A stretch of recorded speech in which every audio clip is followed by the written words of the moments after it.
제85화 손부인 제1장 제갈량은 유비와 함께 성 밖으로 나가 노숙을 영접한 뒤 공청으로 맞아들였다.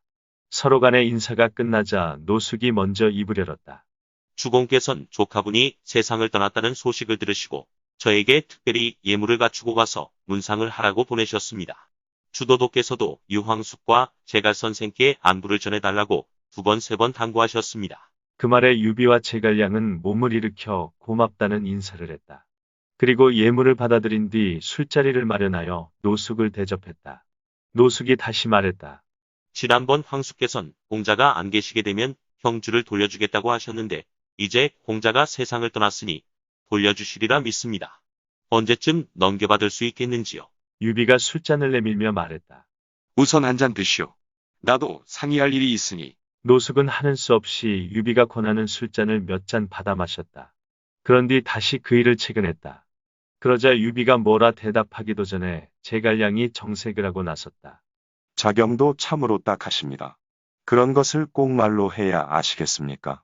한나라는 우리 고왕제께서 진나라를 상징하는 흰 뱀을 칼로 베고 의병을 일으켜 나라를 세우신 후 오늘에 이르렀습니다. 그런데 불행히도 간응들이 여기저기 일어나 각기 한 곳씩을 차지하고 있지요. 그러나 하늘의 도리는 돌고 돌아 업보를 치르게 되어 있는 것이니 다시 정통으로 복귀하게 될 겁니다. 우리 주공께선 바로 중산정왕의 후예로 효경 왕제의 현손이시고 지금 황상의 숙부 되시는데 어찌 땅을 나누어 가질 수 없겠습니까? 하물며 유경승은 우리 주공의 형님 되시니 아우가 형님의 기업을 잇는 것이 어찌 사리에 어긋난단 말입니까? 여기서 제갈량은 노숙의 표정을 슬쩍 훔쳐보더니 다시 말을 이었다. 하지만 그대의 주인은 바로 전당 아전이 아들로 본래 조정에는 아무 공도 세운 일 없이 다만 힘에 의지하여 지금의 6개군 81개 고을을 차지하고 있습니다. 그러고도 욕심에 차지하나 한나라 황실이 땅까지 삼키려 합니다. 유시 천하에 우리 주공은 성이 유시임에도 지분이 하나 없고 그대 주인은 성이 손씨인데도 오히려 억지로 빼앗으려 하고 있습니다.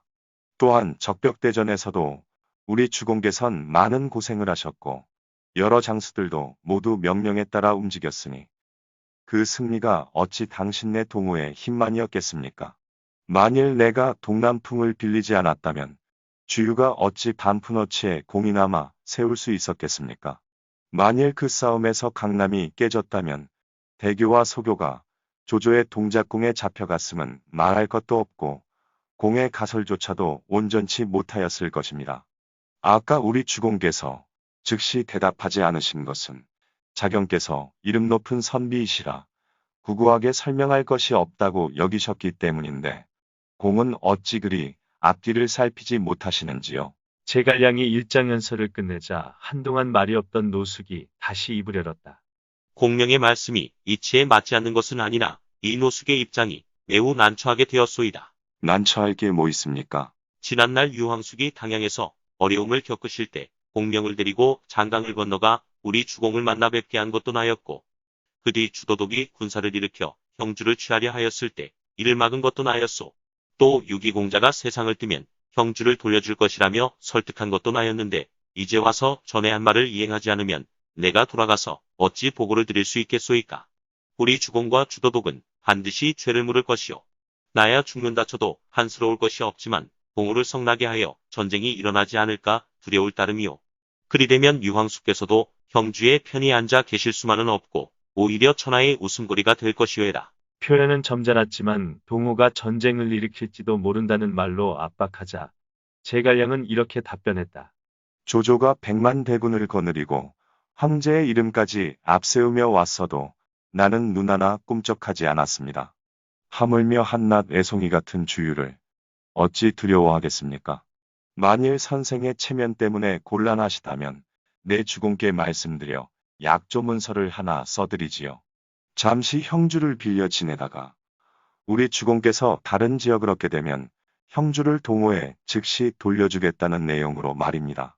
그렇게 하는 것이 어떻겠습니까? 공명은 대체 어디를 빼앗으면 형주를 우리 동호에 돌려주겠다는 거요? 빠른 시일 안에 중원을 도모할 수는 없겠지요. 그러나 서천의 유장은 우둔하고 나약하니 우리 주공께서 도모하실 만합니다. 서천을 얻게 되면 그때는 즉시 형주를 돌려드리겠습니다.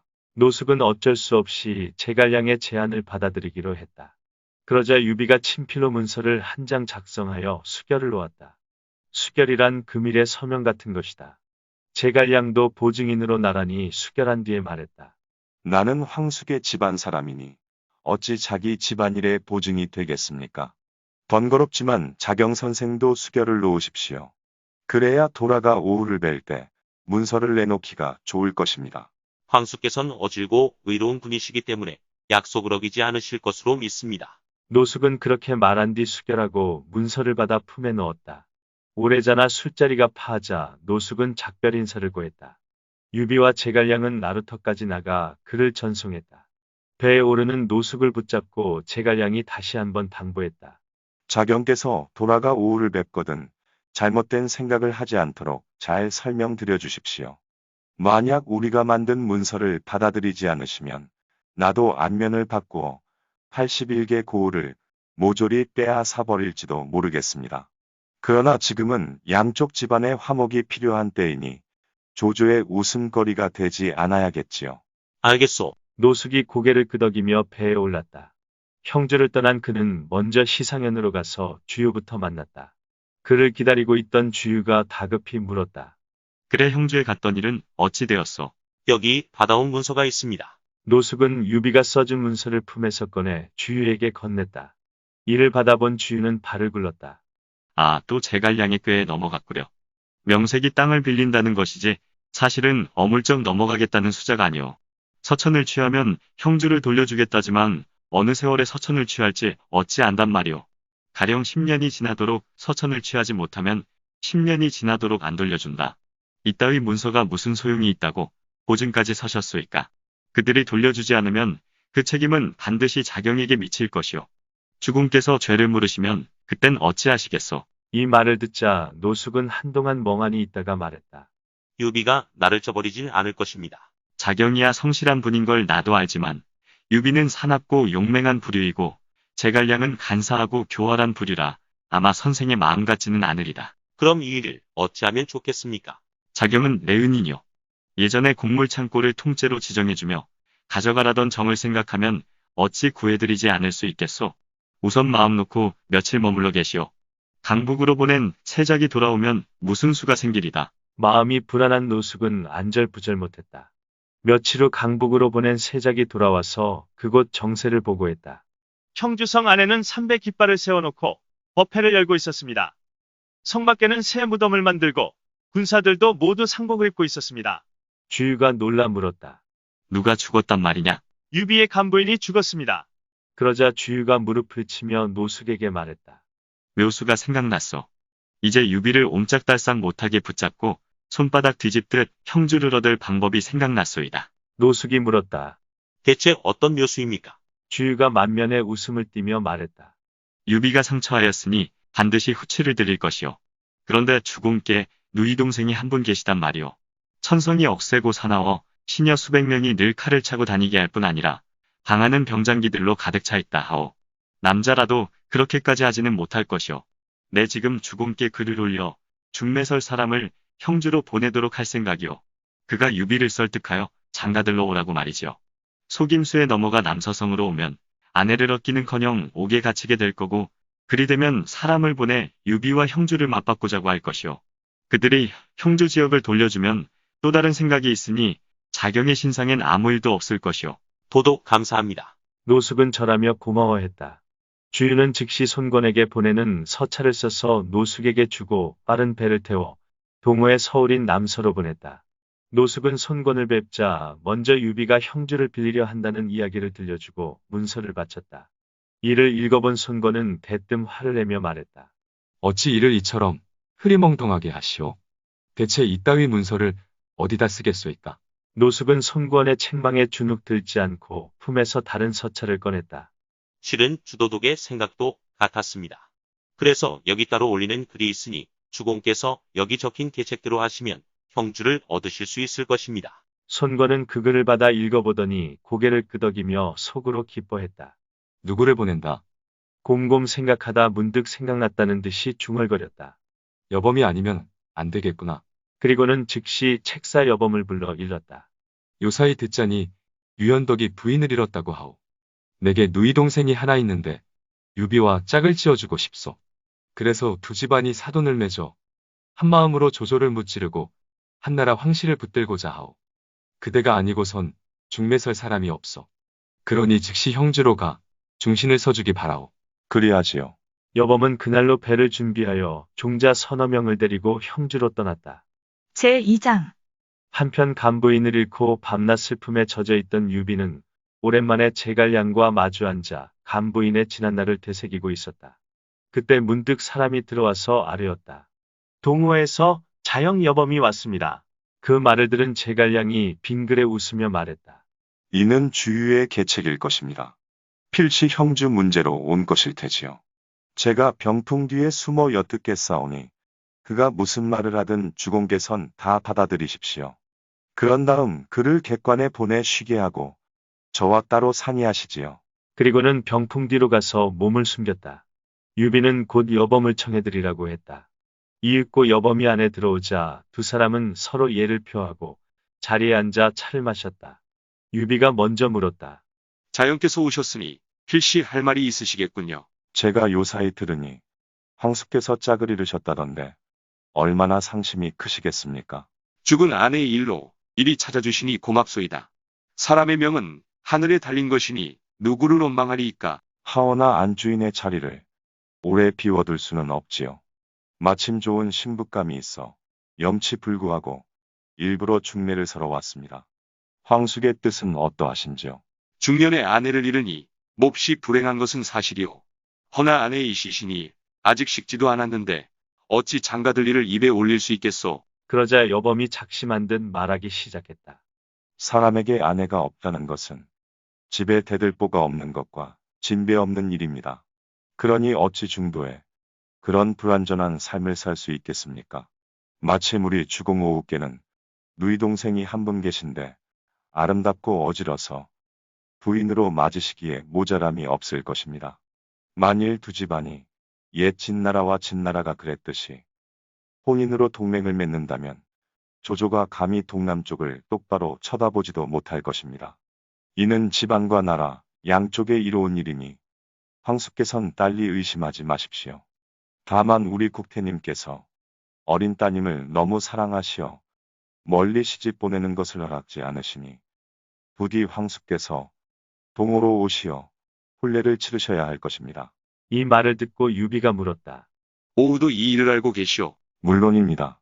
먼저 오후께 말씀드리지 않고 어찌 감히 와서 이런 말씀을 드리겠습니까? 내 나이 이미 반백이라 비민머리가 희끗희끗하오. 하지만 오후의 누이 동생은 20 안팎의 꽃다운 나이일 터인데 어찌 짝이 되겠소이까? 이때 유비의 실제 나이는 49세였고 손권의 누이 동생은 23세 전후였다. 아닙니다. 오후의 누이 동생은 몸은 여자이나 뜻은 사내보다 커서 늘 말하기를 천하의 영웅이 아니면 섬기지 않겠다고 하셨습니다. 이제 황숙께선 사해의 이름을 떨쳐 숙녀가 짝할 만한 군자이시니 어찌 나이에 많고 적음이 문제이겠습니까? 그 말을 듣자 유비는 제갈량과 상의한 뒤 결정하는 것이 좋겠다는 생각에 이렇게 말했다. 말씀은 잘 알았소이다. 내게도 생각할 시간이 필요하니 공은 우선 객관에 물러가 쉬시오. 답변은 내일 드리리다. 이날 유비는 주연을 베풀어 여범을 대접한 뒤 객관에서 묵게 했다. 밤이 되자 유비는 제갈량을 불러 상의했다. 혼인 이야기를 하는데 이를 어찌하면 좋겠소. 그러자 제갈량이 웃으며 대답했다. 여범이 찾아온 뜻을 이미 알고 있었습니다. 그래서 점을 쳐보았더니 크게 좋고 크게 이롭다는 괴가 나왔습니다. 주공께선 응낙하셔도 되겠습니다. 우선 송건으로 하여금 여범을 따라가 오후를 만나게 하시지요. 혼사가 정해진 다음에는 길이를 택하여 그곳에 가서 혼례를 치르도록 하십시오. 유비는 제갈량의 권유에 깜짝 놀란 표정을 지었다. 나를 해치려고 주유가 판 함정이 분명한데 어찌 나더러 그 위험한 곳에 가라 하는 거요. 그러자 제갈량이 크게 웃으며 대답했다. 주유가 비록 계책을 잘 쓴다 하지만 어찌 이 제갈량의 짐작을 벗어날 수 있겠습니까? 간단히 작은 계책만 써도 주유는 자신이 세운 계책에 반도 펴보지 못하게 될 것입니다. 오후에 누이 동생 또한 주공의 사람이 되고 형주를 잃는 일 또한 결단코 없을 터이니 주공께선 너무 염려하지 마십시오. 그러나 유비는 여전히 의심을 품고 결정을 내리지 못했다. 보다 못한 제갈량이 나서 손건을 강남으로 보냈다. 가서 혼사를 성사시키고 오라고 일렀다. 분부를 받은 손건은 여범을 따라 강남으로 가서 손건을 뵈었다. 손건은 손건을 보자 물었다. 나는 내 누이 동생이 현덕과 혼인하여 이곳에 살기를 바랄 뿐 조금도 딴 마음이 없소이다. 그런데 현덕께선 장가를 들러오실 의향이 있으시던가요? 예, 있으십니다. 그 뜻을 전하고자 제가 온 것입니다. 하, 그래요? 그럼 곧 두 집안의 경사가 나겠구려. 손건은 얼굴에 웃음을 띠고 만족해했다. 이로써 서로 간의 혼사가 성립되었음을 확인한 손건은 작별 인사를 올린 뒤 형주로 돌아와서 유비에게 아뢰었다. 오후는 오로지 주공께서 오셔 혼인하시기를 바라고 있었습니다. 허허, 그거 참 난감한 일이로군. 여전히 의심을 풀지 못한 유비는 떠날 엄두도 내지 못했다. 이에 제갈량이 나서 유비를 안심시켰다. 제가 이미 3가지 계책을 마련해 놓았사오니 안심하고 다녀오셔도 됩니다. 다만 이 일은 조자룡이 아니고는 수행할 수 없사오니 그를 불러 계책을 일러두겠습니다. 그리고는 조은을 불러 귀에 대고 말했다. 장군은 주공을 모시고 동으로 가되 이 비단 주머니들을 가져가시오. 3개의 주머니 속에 각각 묘책이 하나씩 들어있으니 다급한 일이 생기면 순서대로 열어보고 그대로 따라하시오. 조은은 제갈량이 준 비단 주머니들을 품속에 깊이 간직하고 길 떠날 채비를 차렸다. 제갈량은 먼저 사람을 시켜 예물을 보내는 등 혼사에 따른 모든 절차를 완벽히 맞춰놓은 상태였다. 때는 건한 14년 10월 초겨울이었다. 제갈량이 서두는 바람에 유비는 하는 수 없이 동으로 떠나게 되었다. 조은 손건과 함께 그를 수행하는 군사는 모두 500여 명이었다. 빠른 배 10척에 나누어 탄 일행은 형주를 떠나 남서성으로 향했다.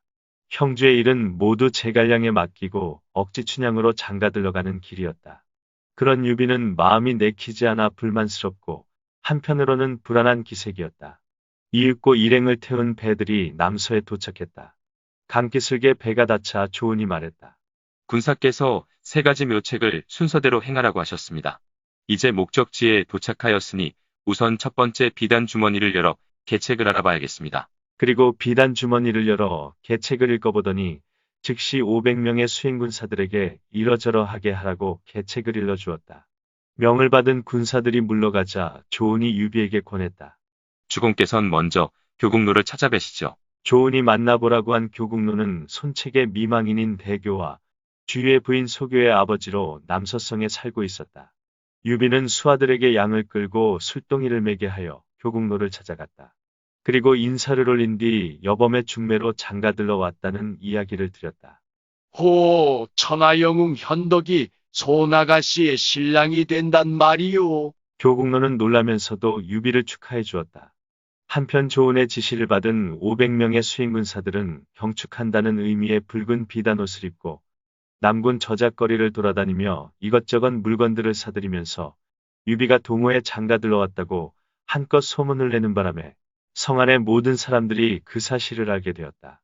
하지만 이를 모르는 손구원은 유비가 도착했다는 전갈이 오자 여범에게 나가 대접하고 우선 객관에서 편히 쉬게 하라고 명했다. 그때까지만 해도 불과 500명의 호위병을 거느리고 온 유비를 보고 주유가 친 덫에 걸렸다면서 손권은 내심 쾌재를 부르고 있었다. 그런데 일은 엉뚱한 데서부터 틀어지기 시작했다. 유비가 찾아가서 인사드린 교국로가 경사를 축하한다면서 하필이면 오국태를 찾아갔던 것이다. 제3장 교국로는 죽은 손책의 장인이었고 오국태는 손책과 손견 형제의 어머니이기도 했으므로 두 사람은 서로 사돈지간이었다. 교국로는 오국태를 만나자 경사를 축하한다는 인사부터 드렸다. 그러자 영문을 모르는 오국태가 물었다. 경사라니 무슨 경사 말씀이요? 교국로가 웃으며 말했다.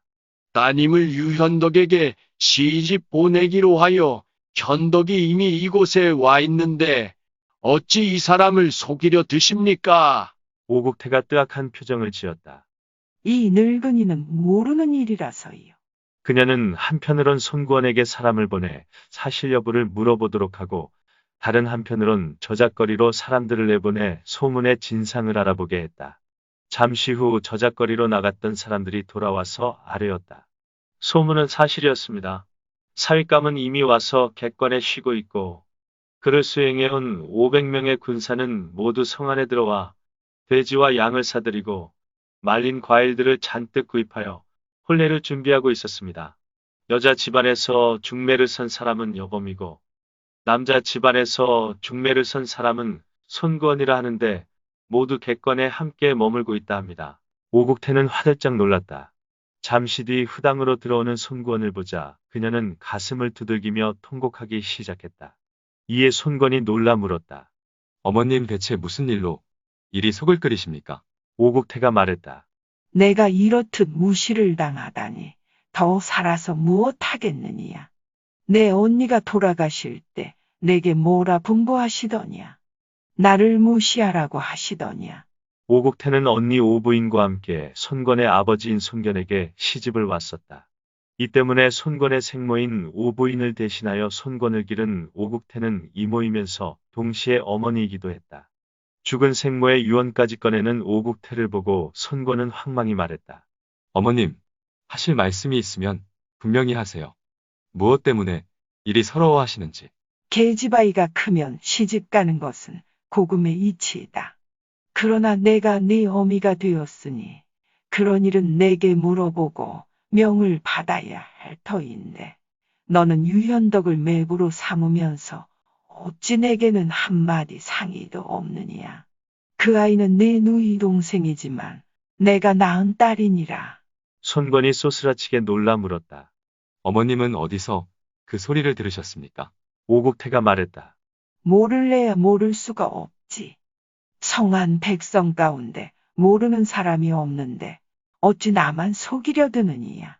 그러자 곁에 있던 교국노가 한마디 했다.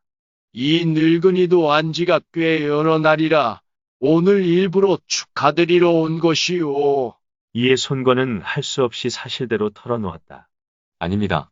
모두들 잘못 알고 계십니다. 사실 이는 주유의 계략입니다. 형주를 빼앗기 위해 그런 구실을 만든 것이지요. 유비가 소가 이곳에 오면 잡아가 두었다가 형주와 맞바꾼다는 계획입니다. 만일 듣지 않으면 먼저 유비의 목부터 치는 것이지요. 어디까지나 형주를 되찾기 위한 계략으로 진짜 혼사를 맺자는 것이 아닙니다. 상황을 이해시키기 위해 사실대로 말해주었다. 그러나 설명을 들은 오국태는 오히려 더욱 화를 내며 주유를 꾸짖었다. 육군 81년에 대도독으로 있다는 자가 그래 형주 하나 취할 계책이 없어. 겨우 내 딸을 미인계로 써서 유비를 죽이겠단 말이냐. 그리 되면 내 딸은 첫날 밤도 치르지 못한 까막과부가 될 터인데 장차 누가 와서 혼담을 꺼내겠느냐. 내 딸의 일생을 망쳐놓다니 참 잘들 하는 짓이로구나. 그러자 듣고 있던 교국노도 거들었다. 그런 계책으로 형주를 얻은들 천하의 웃음거리가 될 터인데 대체 이 일을 어찌한단 말이오. 실책을 하는데도 손건은 묵묵히 말이 없었다. 그동안에도 오국태는 그 자리에 있지도 않는 주유를 계속 욕했다. 교국노가 다시 입을 열었다. 이미 엎질러진 물이오. 유황숙으로 말하면 황실 종친이니 그를 진짜 사위로 맞아 망신사를 면하는 것이 낫겠소이다. 하지만 나이차가 너무 납니다. 손건이 펄쩍 뛰며 반대하자 교국노가 다시 말했다. 그는 자기를 먼저 찾아와 인사드린 유비를 좋게 생각했다. 유황숙은 이 시대의 호걸이요. 그를 매부로 맞아들인다면 누이 동생에게도 욕되지는 아니할게요. 그러자 오국태가 손건에게 말했다. 나는 아직 유황숙을 알지 못한다. 그러니 내일 감노사에서 만날 약속을 잡아라. 만나보고 마음에 들지 않으면 너 하자는 대로 따르겠다. 하지만 마음에 들면 내 딸을 그에게 시집 보내겠다. 손건은 효성이 지극한 사람이었다. 어머니가 이처럼 말하자 그 뜻에 따르기로 하고 밖으로 물러나와 여범에게 말했다. 어머님께서 유비를 만나보고 싶어 하시니 내일 감노사의 방장에서 잔치를 베풀라. 방장이란 주지스님이 쓰는 큰 방을 가리킨다. 그러자 여범이 말했다. 어찌 가와에게 칼과 도끼를 든 무사 300명을 양쪽 회랑에 매복해두라고 명을 내리지 않으시는지요. 만일 국태님께서 탐탁히 여기지 않으시면 신호 한마디에 일제히 쏟아져 나와 그를 사로잡게 하시지요. 응, 손권은 고개를 끄덕이더니 가화를 불러 분부했다. 미리 무사들을 매복시켜 국태님의 거동을 살피게 하거라. 한편 오국태와 작별 인사를 하고 집에 돌아온 교국노는 사람을 시켜 유비에게 내일 있을 일을 넌지시 알려주었다. 내일 오후와 국태님이 감노사에서 직접 보고 싶어 하시니 잘 보이도록 하시라고 당부하셨습니다. 이에 유비는 손권과 조은을 불러 대책을 논의했다. 조은이 말했다. 내일 모임은 좋은 일보다 나쁜 일이 더 많을 것 같습니다. 제가 군사 500을 거느리고 가서 주공을 경호하겠습니다. 제4장. 다음날 오국태와 교국노는 먼저 감노사에 가서 방장의 자리를 잡았다. 뒤이어 한 무리의 책사들을 이끌고 온 손권은 자리에 앉은 뒤 여범에게 지시했다. 객관에 가서 유비를 모셔오시오. 여범이 객관으로 갔다. 감노사로 출발하기에 앞서 유비는 속에 얇은 갑옷을 입고 그 위에 비단 두루마기를 둘렀다. 따르는 자들도 모두 등에 칼을 메고 유비를 바싹 따라붙으며 말에 올라 감노사로 향했다. 그 뒤를 전신무장한 조은이 500명의 군사를 이끌고 따랐다. 유비는 감노사 앞에 도착하자 말에서 내려 먼저 손권부터 만나보았다. 손권은 말로만 듣던 유비의 행동거지가 범상치 않은 것을 보고 속으로 은근히 두려움을 느꼈다. 인사치레가 끝나자 두 사람은 방으로 들어가서 오국태를 배웠다. 오국태는 훤칠하고 위험 있는 유비가 들어오는 모습을 보자 크게 기뻐하며 옆에 앉은 교국노에게 낮은 소리로 말했다. 사윗감으로 손색이 없구려. 그러자 교국노가 맞장구를 쳤다. 그렇고 말고요. 현덕은 용과 봉황의 모습에 하늘에 해 같은 풍채가 있는 데다가 천하에 펼칠 인덕까지 겸비하였지요. 국태께서 이런 훌륭한 사위를 얻으시다니 참으로 경아드릴 일입니다. 이럴 때 한마디는 마음을 결정하는 데 큰 역할을 한다. 유비의 결혼 문제를 오국태에게 전한 것도 교국노였고 유비가 한나라 황실의 종친이며 당대 영웅이라는 말로 훌륭한 사윗감이라는 인식을 오국태에게 심어준 것도 교국노였다. 당초 제갈량의 포석은 거기까지 계산하고 유비에게 예문을 갖춰 제일 먼저 교국노를 찾아보고 그의 환심을 사두라고 한 것이었다. 두 사람의 말을 들은 유비는 감사의 절을 올렸다. 그 뒤 방장에서 한창 잔치를 즐기고 있는데 칼을 찬 조은이 들어오더니 유비 곁에 섰다. 이를 본 오국태가 유비에게 물었다. 저분은 누구요? 상산 조자룡입니다. 아, 당양의 장판 언덕에서 아들을 품에안 조조의 100만 대군 사이를 무인지경으로 달렸다는 바로 그 장수요. 예, 바로 그 장수입니다. 참으로 훌륭한 장수구려. 오국태는 그렇게 칭찬하더니 조은에게 술을 내렸다. 술잔을 받느라 무릎을 꿇은 조은은 이 틈을 이용하여 유비에게 가만히 속삭였다. 방금 제가 복도를 순찰하며 보니 방 안에 무사들이 숨어 있었습니다. 필시 좋은 뜻은 아닐 터인즉 주공께선 이 사실을 즉시 국태께 알리시는 게 좋겠습니다. 이에 유비는 오국태의 면전에 꿇어 엎드려 울며 말했다. 이 유비를 죽이시려거든 차라리 이 자리에서 죽여주십시오. 오국태가 뜨악한 표정을 지었다. 그게 무슨 말이요? 복도에 무사들이 가득 숨어 있는데 이는 유비를 죽이려는 것이 아니고 무엇이겠습니까? 유비의 말을 듣자 오국태는 크게 노해 손권을 꾸짖었다. 오늘 유비는 내 사위가 되었으니 이들 부부는 바로 내 아들, 딸인데 어찌 복도에 무사들을 숨겨놓았느니야. 저는 모르는 일입니다. 손권은 일단 발뺌한 뒤 여범을 불러들였다. 그러자 여범은 그 책임을 가화에게 돌렸다. 이에 오국태가 가화를 불러 꾸짖으니 그는 고개를 숙인 채 아무 대꾸도 하지 못했다. 당장 저놈을 끌어내 목을 베라. 화가 난 오국태가 무사들에게 호통치자 유비가 급히 말렸다. 만일 대장을 죽인다면 혼례를 치르는데 이롭지 못하며 제가 이곳에 오래 머물기도 어렵습니다. 곁에 있던 교국노도 유비를 거들어 말렸다. 그제서야 오국태는 가화를 꾸짖어 물리쳤다. 그리고 매복해 있던 무사들이 모두 나와 머리를 감싸 안고 놀란 쥐들처럼 허둥지둥 사라졌다. 잠시 후 유비는 소변을 보려고 전각 앞으로 나갔다가 뜰에 놓인 큰 돌이 눈에 들어오자 종자의 칼을 뽑아 들고 하늘을 우러러 빌었다. 만일 이 유비가 형주로 돌아가서 한나라의 임금이 될 운명이라면 단칼에 이 돌이 쪼개지게 하여 주시고 이곳에서 죽을 운명이라면 칼을 내리쳐도 돌이 쪼개지지 말게 하옵소서. 말을 마치자 칼을 번쩍 들어 내리쳤다. 사방으로 불꽃이 튀면서 돌이 쩍 갈라졌다. 뒤따라 뜰로 나오던 손구원이 그 광경을 보고 유비에게 물었다. 현덕공은 그 돌에 무슨 원한이라도 있으시오? 자신의 행위를 들킨 유비는 이렇게 둘러댔다. 내 나이 쉰이 다 되었지만 나라를 위해 역적의 무리를 쓸어내지 못하여 늘 마음의 한이었소. 그런데 이제 국태님께서 사위로 맞아주시니 일생일대의 기회를 만난 셈이지요. 그래서 방금 하늘에 물어 점을 쳐보았소이다. 만일 조조를 무찌르고 한나라를 일으켜 세울 수 있다면 이 돌이 갈라지게 해달라고. 그랬더니 이렇게 엇구려. 그런 말로 나를 속이려 드는가. 내가 빈 것은 필시 다른 내용이었을 것이다. 그렇게 생각한 손구원은 자기도 칼을 빼들었다. 그럼 어디 이 사람도 하늘에 한번 물어보아야겠군요. 만일 조조를 깨뜨리게 된다면 이 돌 역시 갈라지겠지요. 그러나 속으로는 이렇게 빌었다. 만일 형주를 다시 취하고 동호가 흥성할 운명이면 이 돌이 둘로 갈라지게 하옵소서. 그리고 칼을 들어 힘껏 내리쳤다.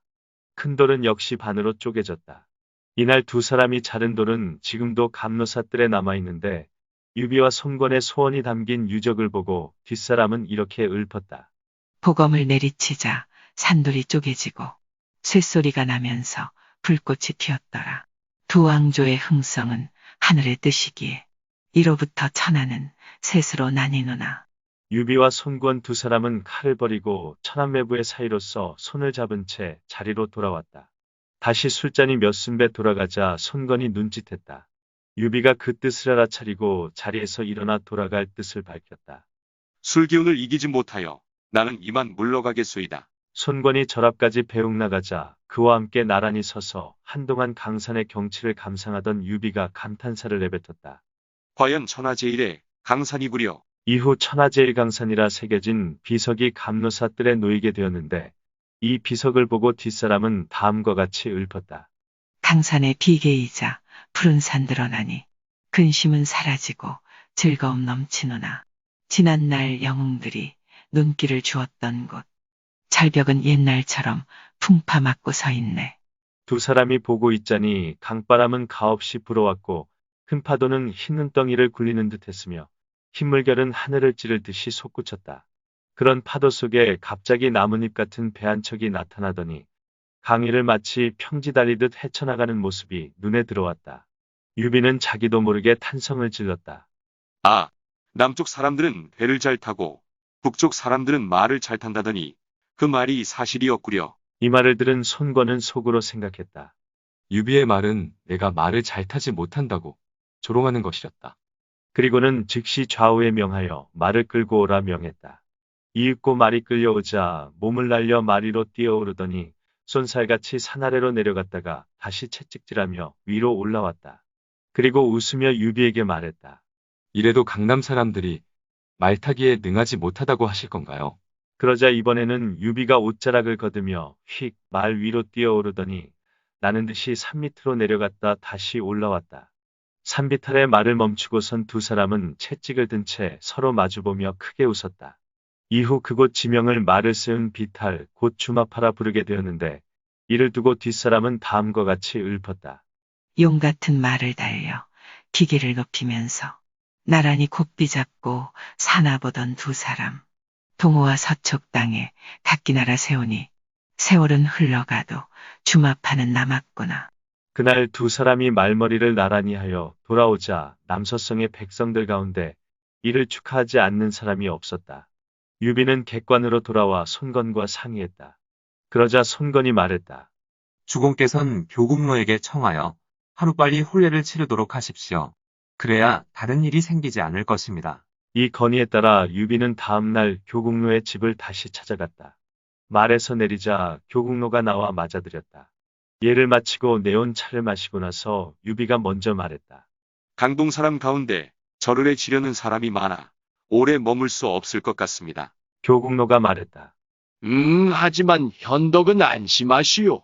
내 국태님께 알려 공을 보호해드릴 터이니. 유비는 감사의 절을 올린 뒤에 돌아갔다. 그 길로 교국로는 오국태를 찾아가 유비가 걱정하는 바를 전했다. 그러자 오국태는 화를 내며 소리질렀다. 아니 누가 감히 내 사윗감을 해친단 말이오. 그리고는 즉시 유비에게 사람을 보내 거처를 서원으로 옮기도록 했다.